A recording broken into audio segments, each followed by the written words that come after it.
गिबियावनो नोंथांमोनखौ आंनि चेनेलाव बयखौबो बरायनानै लानाय जाबाय। नोंथांमोना सानफ्रोमबोनि खौरां मोननो थाखाय आंनि एसबि रादाब इउटिउब चेनेलखौ साबस्क्राइब खालामनानै लादो। लोगोसे खौरांखौ मोजां मोनोब्ला लाइक, कमेन्ट आरो शेयार खालामनानै होदो।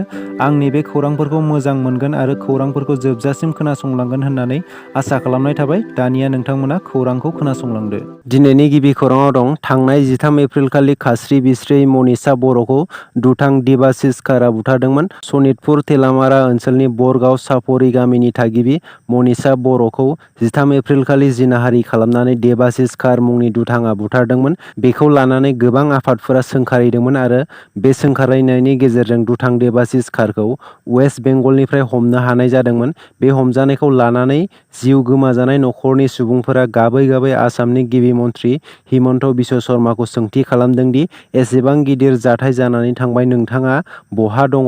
लोगोसे बेनि सायाव मा फिनजाथाय लागोन होननानै सोंथि खालामदों।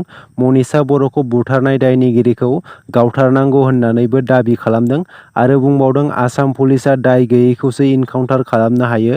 बेनिखायनो बे दाय गोनां सुबुंखौ थाबैनो इनकाउन्टार खालामनांगौ होननानै नखरनि सुबुंफोरा गाबै गाबै गिबि मन्थ्रिखौ खावलायदों। लोगोसे नखरनि सुबुङा बुंबावदों, मनीषा बर'खौ उन्दैनिफ्रायनो खाङै बायै फेदेरबोदोंमोन। बेबादि समावनो अबथिरायै दुथांनि आखायाव जिउ खोमानो गोनां जाबाय। बेनिखायनो आसाम सरकारखौ खावलायदों दि मनीषा बर'नि जायगायाव बिनि बिनानावनो साख्रि होनांगौ होननानै, लोगोसे दुथांखौ थाबैनो साजा होनांगौ होननानै दाबि खालामो। बर'फोरनि थांखिया बिएसि, बिटिसि, बिटिआर नङामोन। बर'फोरनि गाहाय थांखिया जादों आलादा बड'लेण्ड रायजो सोरजिनाय। नाथाय बेखौ लानानै बर'नि दैदेनगिरिफोरा गावजों गाव दान्थे-बिदान्थि खालामलायनाया मोजां लैखोन नङा।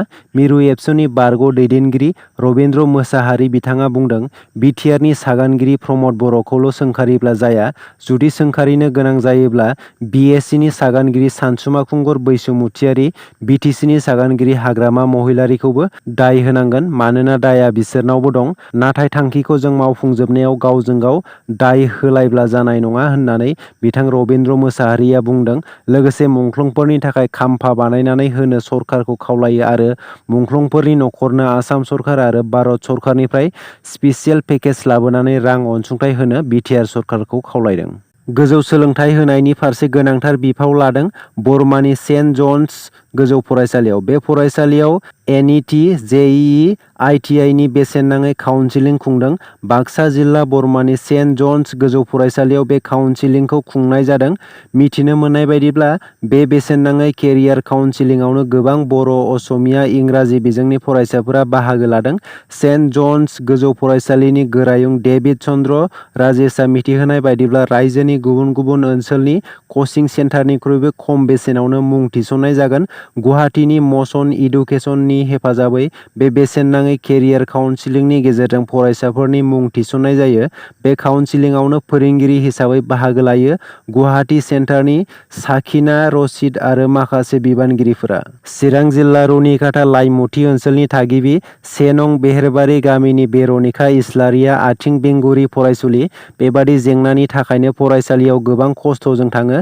बेरनिका इस्लारिया आथिंजों थाबायनो हायाब्लाबो हान्थुजों थाबायनानै गावनि जिउनि थांखिखौ जाफुंसार होनो थाखाय फरायसालियाव थांनायखौ नागाराखै। अन्थाइबारि लामाफोराव हान्थु सानायखौ लाथाबनानैब्लाबो जोबोद खस्थ'नि गेजेरजों फरायसालियाव थांनांगौ जायो। नाथाय बेबादि जेंनाजों भुगिनांनाय थासारियाव सोलिनानै दंब्लाबो दासिमबो सरकारनि मेगनाव गोग्लैयाखै।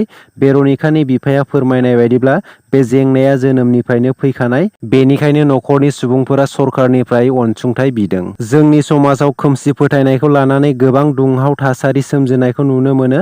दानि बिगियान मुगायावबो जोंनि समाजाव बेबादि खोमसि फोथायनाया जोबनानै थाङाखै। थिग बिब्दिनो बिश्वनाथ जिल्लानि सिङाव थानाय अरुणाचल हाजोनि साखाथियाव थानाय बिमाजुलि हालामनि आवजारगुरि गामियाव खोमसि फोथायनायखौ लानानै दायनानि सन्देह खालामना साब्रै सुबुंखौ इनायै बुग्लिदों। खोमसि फोथायनानै इनाय अनागारियै बुग्लिनाय जाथायजों सोमोन्दो थानाय सा-8 सुबुंफोरखौ पुलिसआ खाबाय।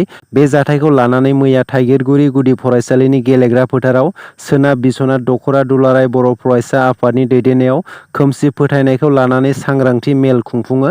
बे सांग्रांथि मेलाव बिस्वनाथ जिल्ला रैखाथि बिफाननिफ्राय एडिसनेल एसपि अमित कुमार हजाय, एपिएससि लोगोसे बालिसां सावस्रि बिफाननि सामलायगिरि आरो मिरु एबसुनि सोलोंथाइ नेहाथारि आरो बिस्वनाथ जिल्ला एबसुनि आफादगिरिजों लोगोसे गुबुन गुबुन बिबानगिरिफोरा नुजाथिनानै खोमसि फोथायनायखौ लानानै रायजोफोरखौ सांग्रांथि खालामो।